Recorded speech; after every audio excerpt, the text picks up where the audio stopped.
to Bobcast. I'm Emma. And I'm Preston. Now we'll start with the menu for the week. For today's lunch is a rib sandwich, tri-tater, fruit and veggie bar. For tomorrow's breakfast is a breakfast burrito. For tomorrow's lunch is Salisbury steak, mashed potatoes, fruit and veggie bar, and dinner roll. For Wednesday's breakfast is a French toast, and Wednesday's lunch is breaded chicken sandwich, curly fries, and fruit and veggie bar. For Thursday's breakfast is Bosco sticks, and Thursday's lunch is pig in a blanket, baked beans, and fruit and veggie bar. General news. If you or someone you know is struggling or in crisis, help is available. Call or text 988 or chat 988lifeline.org to reach the 988 Suicide and Crisis Lifeline. High school news. Summerlin Bobcats has started a flag football league. If anyone is interested in joining, contact Kelton or Barrett. High School Bobcat Book Club will meet during Bobcat Academy next Thursday, the 29th, in the library. FCA, Fellowship of Christian Athletes, take place every other Wednesday morning at 7 a.m. in Coach Medina's room. The next meeting will be on September 21st. Go check it out. NSCAS growth for 7th and 8th grade and math testings for grade 9 and 10 will take place on Tuesday and Wednesday, September 27th and 28th. 7th through 10th students' grades need to be in school on these days to complete testing. Juniors and seniors will have Tuesday morning off and will need to report to school on noon on September 27th for the start of 6th period. Juniors and seniors, if you're planning to eat lunch Tuesday when you don't have to be here until noon, please sign up for lunch in the office by Monday, September 26th. You will also need to sign up for Wednesday's breakfast on the same sign up. Northeast Rep. The Northeast Community College Rep will be here for Bobcat Academy on Wednesday, September 28th in the counseling classroom. Juniors, next Thursday, September 29th, during Bobcat Academy, all juniors will have to report to Miss Gutierrez to go over your pre-ACT scores. 2023 close-up students. Deposits of $500 are due to Mr. Raver by October 28th. With the Dance Cats practice schedule, Monday and Wednesday mornings at 6:45 to 7:30 a.m. Our daily quote, always do your best. Your best is going to change from moment to moment. It will be different when you are healthy and as opposed to sick. Under any circumstance, simply do your best and you will avoid self-judgment, self-abuse, and regret. All sports and activities live stream links are in the announcements. Sports for this week. Monday, September 26th, there's volleyball at Summerlin versus Creighton. 3:30 on 3 junior high girls, 5 C team and JV. And football, 4 o'clock junior high is in Hartington, Newcastle, and 5:30 JV is at home versus Burwell. Tuesday, September 27th, there's a C team JV and varsity volleyball try at Summerlin. 5 o'clock Summerlin versus Boyd, 6 o'clock Nyberg Verdigris versus Boyd, and 7 o'clock Summerlin versus Nyberg Verdigris. And JV's in the auxiliary gym, and KVRX is broadcasting that game. And FBLA Leadership Conference in Kearney, and there's a special board meeting at 6 o'clock. Wednesday, September 28th, there's the FBLA Leadership Conference. It's continuing on that day, and state range judging in Chadron, and there's district dairy judging, and a 6:30 youth volleyball practice. Thursday, September 29th, Area 5 range judging in Saunders County. Cross country varsity and junior high at Battle Creek at 4 o'clock. C team, JV, and varsity volleyball at North Central 5, 6, and 7. And youth football at Summerlin versus Plainview. Friday, September 30th, there's no school because of fall break, but varsity football at Neely versus Neely Oakdale at 7.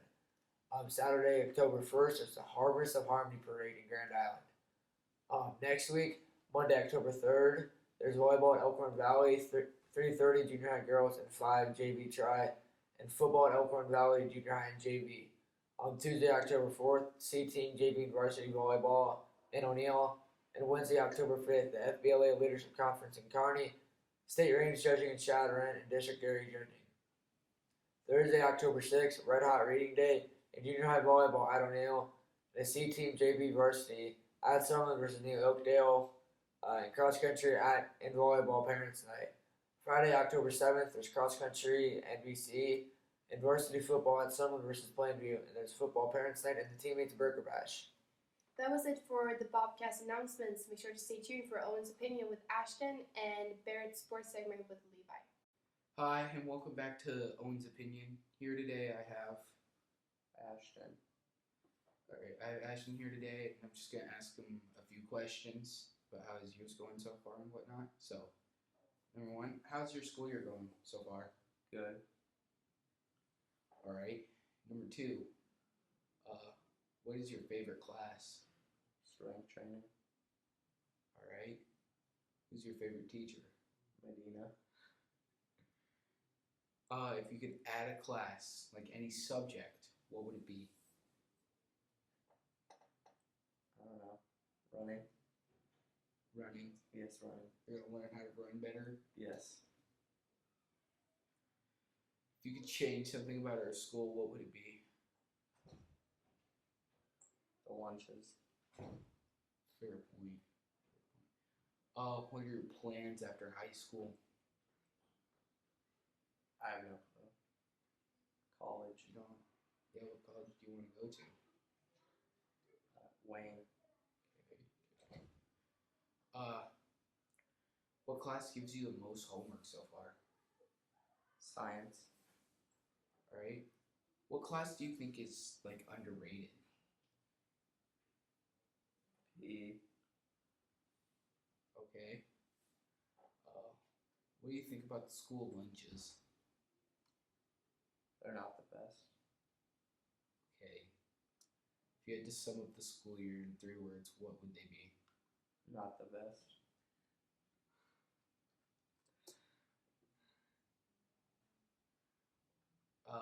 What's the most interesting thing you've learned about in like this school year so far?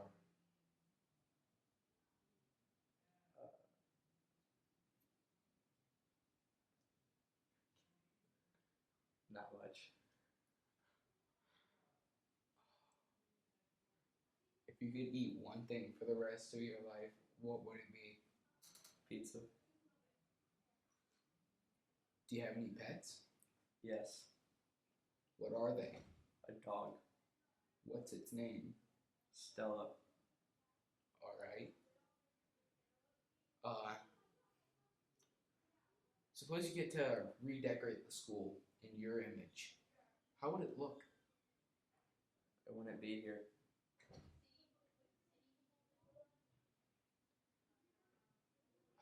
Do you like the school mascot? Like, No. why not? It's brown. Our mascot's blue. It should be blue. Anything else about that mascot that you don't like? Its face is weird. What is your favorite sport? Fishing. Alright, well, that's going to be it for today. Thanks for watching, and see you guys in the next podcast. Hello, Summerlin. I'm Barrett with the Summerlin Podcast Sports segment, and we took last week off because we ended up having like 3 days where we didn't have this class. So we're going to get right into it and go to weekly review. So this is weekly review, and since we weren't here last week, not going to go through the games, but I will tell you there's been a ton of NFL picks that we had since we had like 4 shows before the NFL season actually started. So we're going to go through them. Christian ended up going 5-11 in the NFL.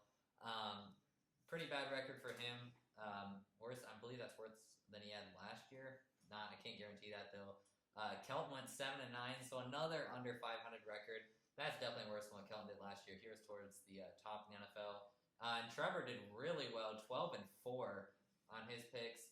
And then I went 10-6, so pretty even for like me and Trevor. But I mean, Kelton and Christian, they were down there. They had a bad day. I guess you could say bad week. But Trevor, yeah, really good one with 12-4. And then college football from last week, me and Christian picked. There's a couple of ones I want to point out that Alabama ended up barely squeaking out of Texas with a victory. Washington State upset Wisconsin. Iowa almost lost. Notre Dame lost that week. Nebraska, we don't have to talk about it. They lost to Georgia Southern. We'll talk about that later. Iowa lost to Iowa State.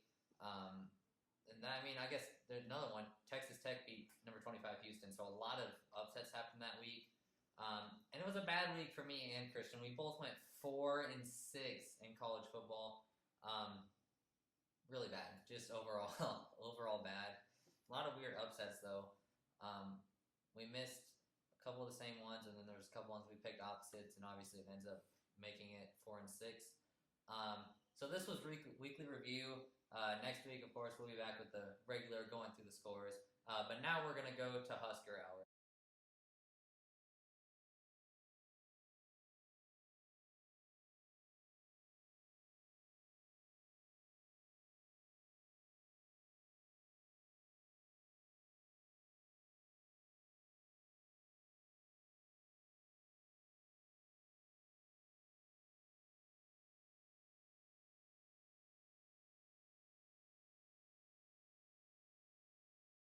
So this is Husker Hour, and of course this is, kind of the hour that we talk about Husker football, and I guess Husker sports in general. But right now we're focusing on Husker football, and I'm just going to start off by saying Scott Frost is gone. That happened last week after we lost to Georgia Southern on the Sunday after. Scott Frost was fired. They didn't wait the extra month to save $7.5 million. They gave him the full 15. So he's gone. Mickey Joseph filled in for him, and he instantly made changes after losing to Oklahoma 49-14, which is a game that we don't really want to talk about because a lot of bad things happened in that. Except for the first 5 minutes, we looked good, and then after that, it went downhill. But the first move that Mickey Joseph made is he fired Eric Shenander, which was an absolutely great decision on his part. Get Shenander out of there. The defense has given up close to 1,000 yards. A little bit over, I think, actually, in the first 4 games, which is terrible. They gave up close to 600 to Georgia Southern. Oklahoma put up around like 300, 400 maybe. And the defense they haven't got the ball turned over. They haven't gotten stops, and it's hard to get stops when you're allowing 3rd and 2s and 3rd and 3s and 2nd and 4s. It's really hard to stop people, and it's been pretty clear that we haven't because we're 1 and 3 at this point. Obviously, the Northwestern game, that one went and gone, and we lost there in Ireland. North Dakota, we thought maybe we get on a run after that game, after we won that one. Georgia Southern comes in and upsets us. Then we go, still at home, we play Oklahoma. We get blown out in a game that, after Scott Frost gets fired, we thought maybe Mickey Joseph would save us. He doesn't. So now we're at 1 and 3. Scott Frost is gone. Shenander's gone. Bill Bush takes over as the defensive coordinator. So big change there. But Bill Bush, I really liked him. He was a special teams guy. I think he can be good. I don't think he's the answer, but he's definitely a better intensity guy. He really works on fundamentals, that type of stuff. So I like Bill Bush. But I think he's better than Shenander. I mean, really anything at this point is better than what he was doing. And I always liked Shenander, but I mean, this year he's just fallen off, especially what we had last year. And with as much hype was built around the defense with Garrett Nelson, O'Shawn, the secondary was young, but I mean, we still thought there would be a lot more out of this defense, and it hasn't been. So it's kind of another thing that we all knew was coming.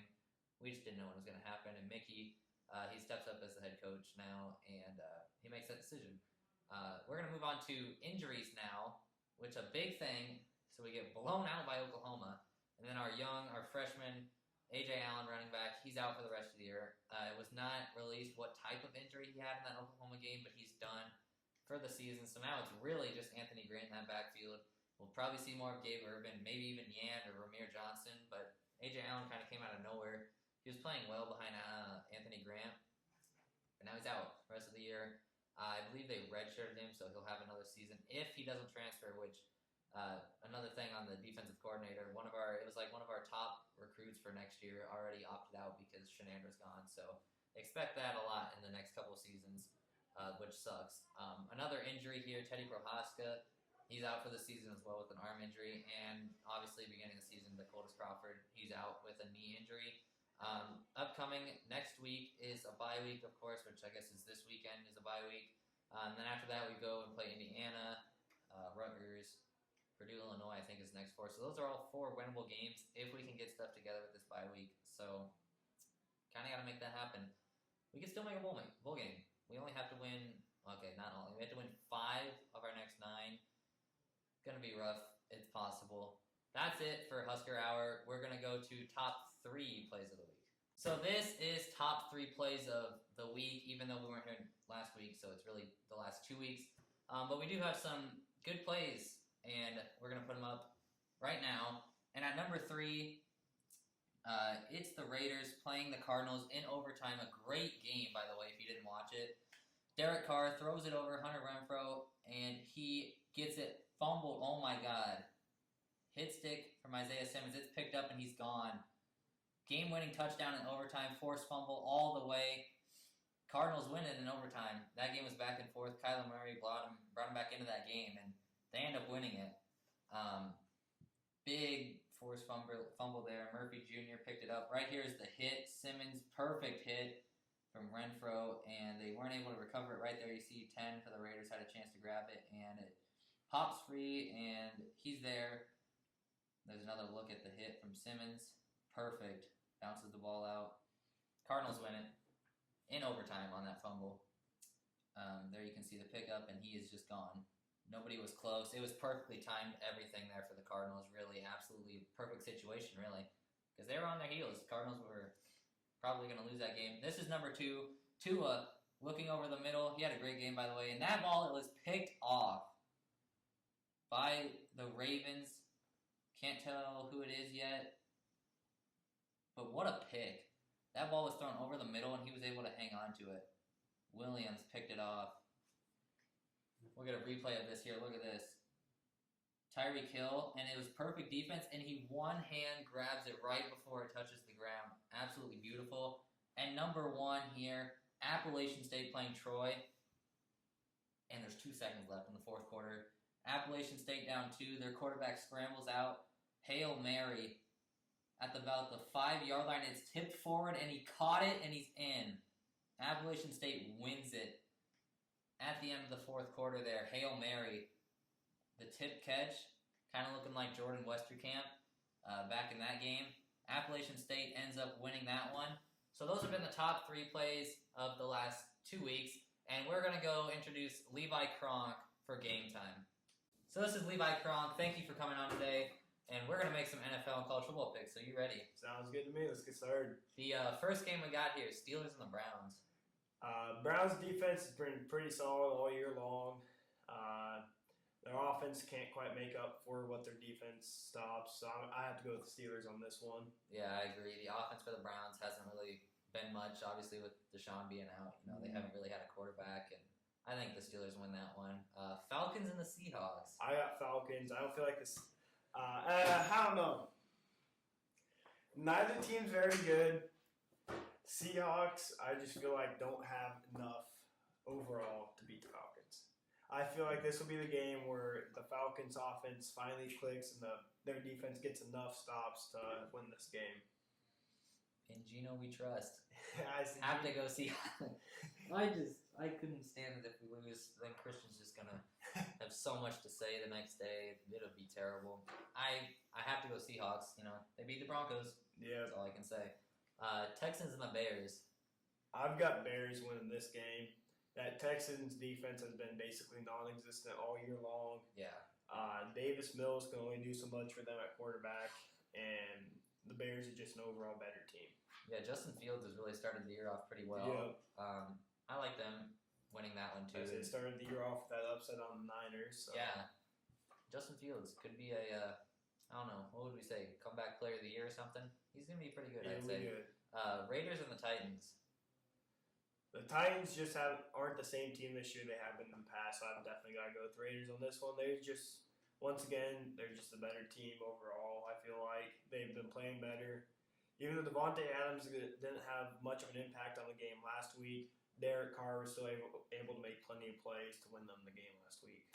But they didn't win. They didn't? I thought they did. Cardinals scoop and score. Oh, in yeah, overtime. that's right. They were going to win it, but Hunter Renfro got that ball punched out. I do remember that now. But he did put him in a position to almost win that game. Yeah. I got to go Raiders too. The Titans, without really a real threat on offense other than Derrick Henry, they've kind of looked slow there. Got to go Raiders. Chiefs and the Colts. Just knowing from fantasy, I've got to go with the Chiefs on this one. Patrick Mahomes has been on fire this year up to this point. The Colts offense has not really been clicking for say. Jonathan Taylor hasn't been playing very well. Their receiving core hasn't been doing very good. Matt Ryan isn't Matty Ice like he used to be.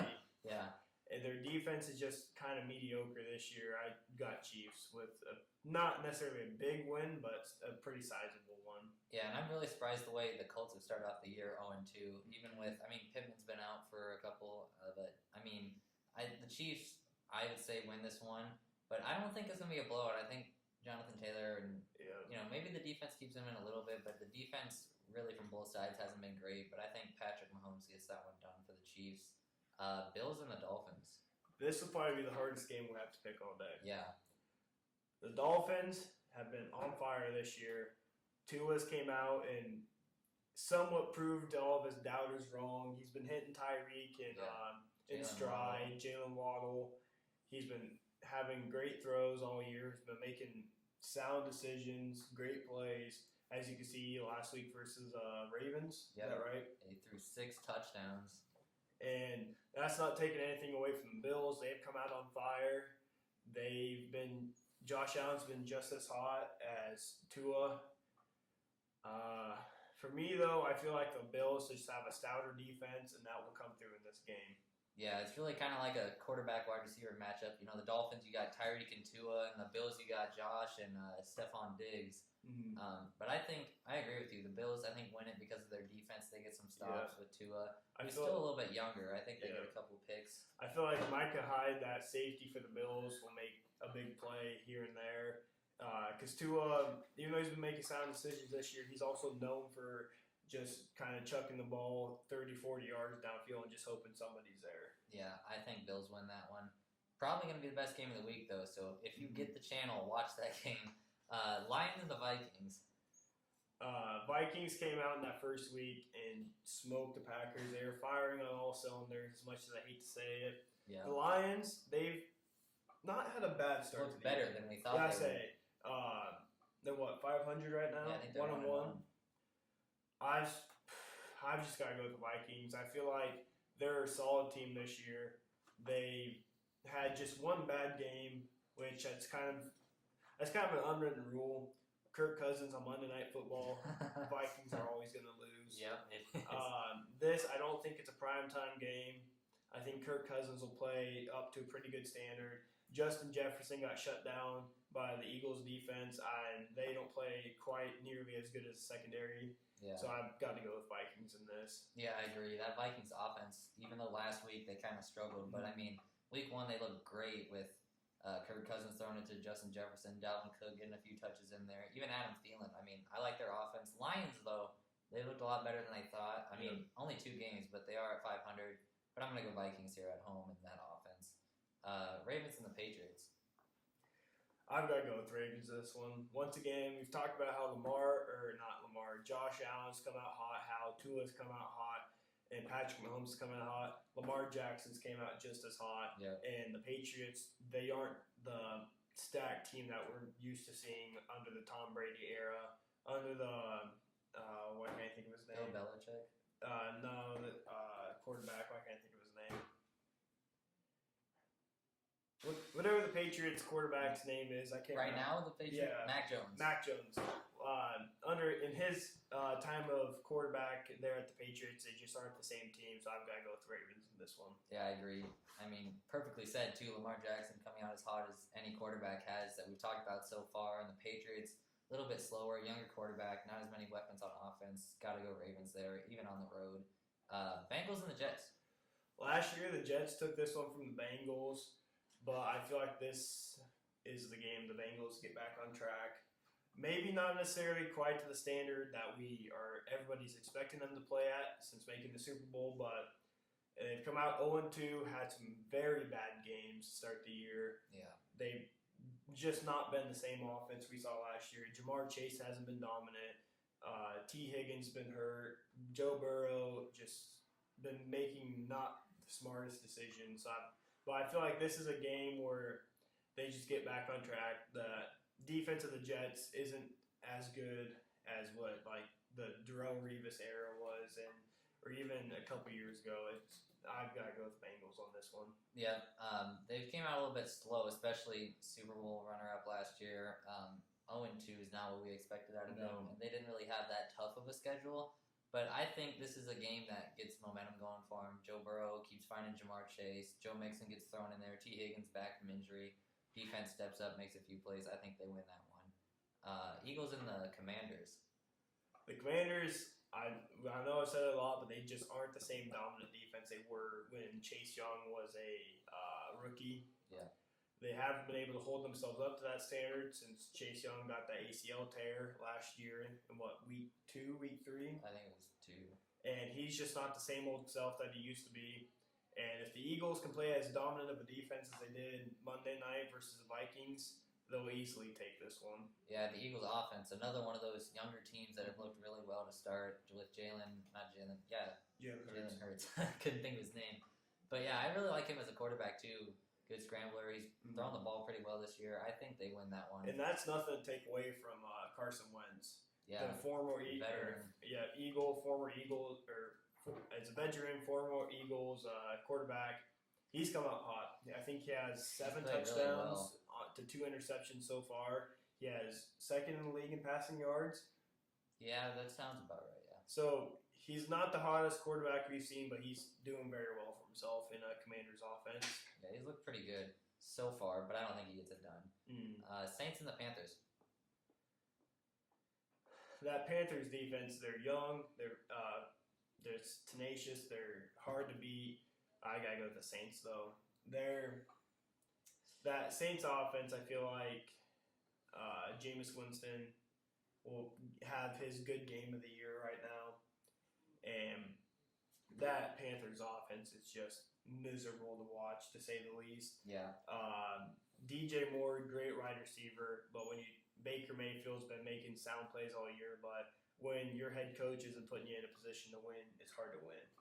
Yeah, I agree. But I am going to go Panthers because I think this is going to be a turning point where they win one that they're not necessarily supposed to. But I have really liked the Saints so far with Jameis. Alvin Kamara's been hurt. Michael Thomas off the injuries looked really good so far this year. But I'm going to take Baker, finding DJ Moore twice in this game for a touchdown. Panthers are going to win it. It's going to be a close one, maybe overtime. I say this will be another one of those good, sneaky good games. Yeah. Jags and the Chargers. I've got Chargers without a doubt. There wasn't even a doubt in my mind. Justin Herbert will come out hot in this game. He'll find, I think, Keenan Allen back from injury. I think so. I say him, Mike Williams. That's a great combination. That's a great wide receiver 1-2. He'll find them both 1 to 2 times for some scores. Austin Eckler's looked good in the backfield. Yeah. The defense, Joey Bosa's looked pretty solid. Not necessarily his best year he's come out in. Yeah. But that defense isn't looking too bad. And the Jaguars, they're just a rebuilding team. It's going to be tough for them for a couple of years. It's kind of like Nebraska football. Yeah. But I will say, I got to give the Jags a little bit of credit with Trevor Lawrence. ETN's in the backfield. They got Christian Kirk now. He's played really well. But this game, the Chargers just way outmatched the Jags here. I think with Herbert and that offense, they win that one pretty easily. Yeah. Rams and the Cardinals. The Rams are just kind of like the Bengals. They're on that what they call it the Super Bowl hangover. Yeah. They just haven't looked very pretty to start the year. Did they win last week? I can't remember. I think who did they play last week? I honestly don't remember who they played. I don't remember if they won. I gotta look it up. The Cardinals have plenty good. They did win last Falcons. week. Played the Falcons. Oh, I do remember. I do remember seeing highlights of that game. The Falcons are driving. Yeah. The Cardinals, though, I feel like they'll take this game early in the year. The Cardinals are a team that typically comes out hot early season. They had the momentum coming from last week's game and the upset over the Raiders in the last couple of seconds. I just got to go with Cardinals on this one.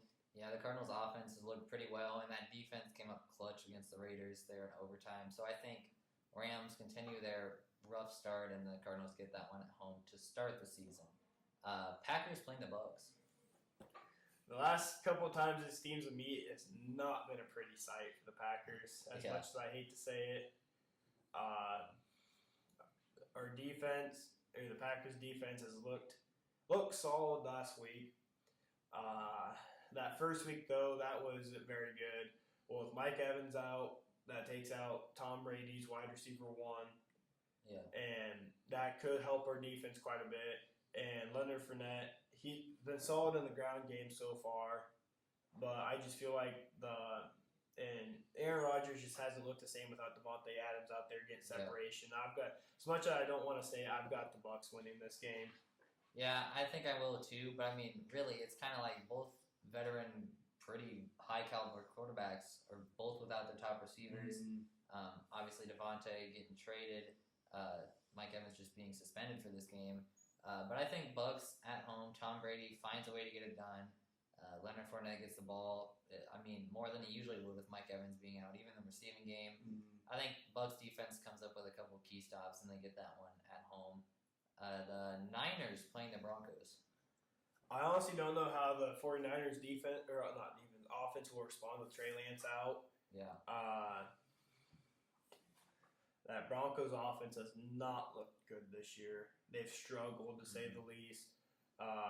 Russell Wilson hasn't been flying like he said they would. Or they haven't been riding. Like you said, Broncos country, let's ride. Yeah. Is his famous quote now. Yep. They just haven't looked very good as a team overall. The defense has been shaky. Bradley Chubb's been great off the edge for them on defense, but that Niners defense, they've been stout. They've been stout for a decade right now. Yeah. They've just always been a good defense. I've got the Niners taking this one. And Jimmy, he can always somehow find a way to win. He looked better than Trey Lance in that offense. Obviously, as more of the veteran. I'm going to go Niners as well. Even, quarterbacks out, running backs out. George Kittle's been banged up. But, you still got Deebo Samuel, who you can hand the ball off to. You can throw it. He can go play quarterback if you needed Yeah. to. Deebo's doing everything. He could be a wildcat. Yeah, Deebo has kind of just been there this whole year. But, the Broncos, Russell Wilson, Broncos country, let's ride. Hasn't looked like that so far. I'm going to go Niners there on the road. Finally, we got Cowboys playing the Giants.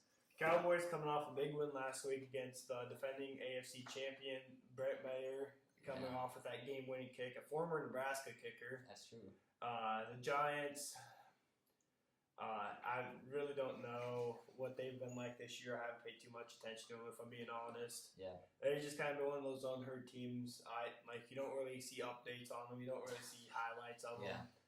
The Cowboys, their offense definitely looks like it's missing a step without Amari Cooper there. But CeeDee Lamb, he's been able to pick up the slack pretty well. He's been able to pick up that scoring load and that receiving load. Zeke, he's just not the same running back that he was in his rookie year or even in college. Dak, Dak's out with 6 to 8 weeks with his broken thumb. Cooper Rush, is that their backup quarterback? He looked actually pretty solid against the Bengals. He didn't have a great game per se, but for a backup, he did pretty well. Yeah. Never having that NFL experience, I feel like the Cowboys will take this game. They'll just either feed Zeke and hand him the ball, or they'll get CeeDee Lamb going on some quick slants, quick routes, just getting him the ball and let him make a play. Yeah, if they get Cooper Rush kind of into a rhythm, settle him in more against a iffy Giants defense, I don't think the Giants offense can keep up. Even though Saquon has really looked well, he hasn't been injured through the first 2 weeks, which is pretty big for them. But I think Cowboys pull away with this one. CeeDee Lamb, Zeke, he's been okay to start, but I think they get him more involved this week and they win that one. And we're gonna go to college football here. And the first one we got Virginia and Syracuse. I'll let you talk about these two first. Okay. Because I'm still trying to decide which one I even. I'm gonna go Syracuse at home. Both teams have been iffy to start. It's a good ACC matchup here with conference play starting. I'm going to go Syracuse, who were pretty good. Well, I guess not pretty good. They were decent last year, but I think they're going to ride their high of last week's win. They're going to come in and win this one. Virginia, they've been a solid, not necessarily solid, but they've been an okay team so far in the season. Well, I'll go with you on Syracuse. They just look like from watching games earlier, they've looked like a better team. They've just looked like they've been able to execute better, so I've got to go Syracuse. Yeah. Maryland playing number 4 Michigan. I've got Michigan in a relatively big win. Yeah. I don't even know how to say the younger Tagovailoa. Tulia, I think is what it is. Yeah, he's been a solid quarterback in his years for Maryland, but he just don't have enough playmakers around him to get that win over a stout Michigan defense Yep. and pretty solid offense for Michigan. Yeah, Michigan probably playoffs this year in good form unless they take a big loss sometime in the year. But I mean, playing a lesser Maryland team, Michigan should get it at home. Number 5 Clemson, number 21 Wake Forest. Wake Forest, very solid program. They built themselves up. They came a long ways because they used to be one of the laughing stocks of college football. Now they're a solid program. Clemson, they've rebounded from last year's rough year, to say the least, which still, for anybody else, would probably be a still solid year. Yeah. Especially for Nebraska fans, it's kind of what we want. But I've got Clemson taking this one. But it'll be close. I feel like Wake Forest will find a way to keep it close, come up with some big plays every once in a while, but Clemson will edge it out. Yeah, Clemson with DJ Ualungale, I believe is how you pronounce that last name. Wake Forest, though, really been rising ACC-wise and just overall like top 25, but I think Clemson, more experience, better defense, I think they win it. Number 17 Baylor playing Iowa State. Iowa State, once again, very solid program. Built themselves up from being bad. They've given their coaches a chance, which a program we shall not name needs to do, even though. But no, Iowa State, very solid program. They came out with a big win versus Iowa. Yeah. But Baylor, I just feel like, even though Iowa State, like I said, great program, pretty solid team, Baylor just has more playmakers and the better defense overall. Yeah, I agree there. Baylor, I mean, Iowa State coming off a win against Iowa could be a little bit of momentum. I think they start off hot, but I think Baylor settles down in the second half. They win that one. Duke and Kansas, which are college basketball teams here, Yes. they're 3-0. Both teams are 3-0. Both huge surprises of the year. Kansas, who was 2-30 in the past 2 or 3 seasons, been absolutely miserable to watch except for this year. They've been fun to watch. They've been making plays. They've been flying around. Duke, same exact way. They've just been fun. I feel like in the battle of the undefeateds, or the surprising undefeateds, I feel like Kansas will sneak this one out. They've just been hot. They've been playing well. I think their average offense is like 30 points I think around. it's around 30, yeah. And their defense is just playing solid pretty well. I think they're only giving up about 12, 14 or so points a game. Might be, yeah. And that's just some rough guesses. But I feel like Kansas will take this one. I'm going to go Duke. I don't know. I know you're. I'm a Duke basketball fan, but I don't know about football. Obviously, the last years for both these teams have been very rough. You don't want to be a fan of those football teams. Basketball-wise, you definitely do. But, I mean, I'm going to go Duke here on the road. Starting off 4-0, you never know. One team's going to get 4-0. 20 Florida playing number 11 Tennessee. Florida, great start to the year. Huge upset over Utah. Yeah. To start the year out, that was huge. They've got the momentum. For me, this will be the first upset I take. I've got Florida going over Tennessee. See, I really like Florida's Anthony Richardson, their quarterback. He had that great play. He pump faked it. 2 defenders went. That was a great play. But I'm going to go Tennessee at home. Florida last week against Kentucky didn't look as good as when they played Utah. I'm going to go Tennessee here. But Florida, definitely a team to make a run in the SEC. Expect them to stay in the top 25 for a long time. It'll be a great matchup. Yeah, Minnesota and Michigan State. Minnesota, they PJ Flex built up. That's his name. Yeah. They've built up that program pretty well. They've made plenty of solid runs in the Big Ten, making it the championship once or twice over the past 5 years. Yep. Michigan State, obviously missing Kenneth Walker, who went to the NFL this year. They're missing his production and his workload out of the backfield. I feel like I'll have Minnesota taking this one. Yeah, I will too. Even though it kind of hurts me as a Big Ten, Husker fan, Big Ten West. But I mean, Minnesota, I think, is a better team as of right now. With Mo Ibrahim in the backfield, I think, and he's been there for like 6 years, but I think they get that done. Number 10, Arkansas playing 23, Texas A&M.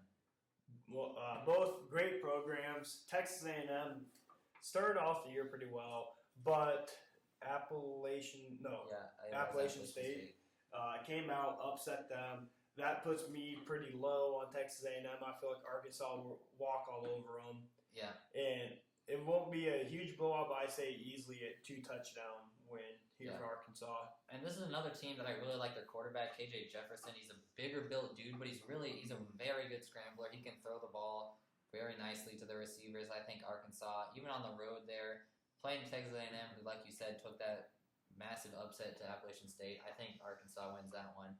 Wisconsin and number 3, Ohio State.